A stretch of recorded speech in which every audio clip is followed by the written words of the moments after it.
So whenever it comes to using Boolean operations, it does require that you have a shape selected. If you have no shape selected, you will be in what's called make, which is a gray box. Now, as of this particular version, 719.10, if you draw a make box, it will now be placed in the active collection. So if we look over on the side, we see that currently it's been placed in the cutters collection.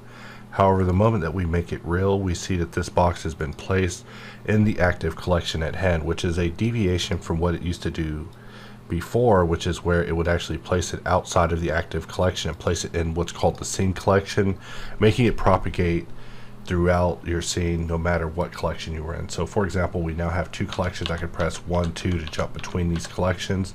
Now that I'm in collection 2, we see that we're now placing shapes in collection 2 instead of just dropping them in the root collection. If we press 1, we're now in the main collection of this scene, where we can now begin dropping shapes in our main collection.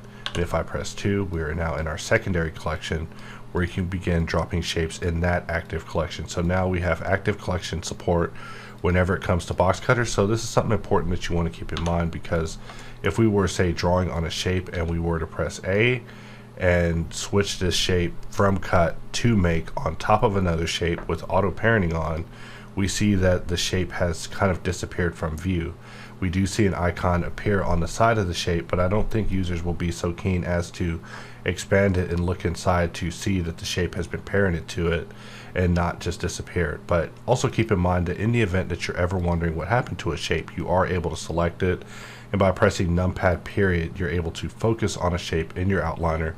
Just like if you press numpad period in your 3D view, you're also able to focus on a shape in your 3D view.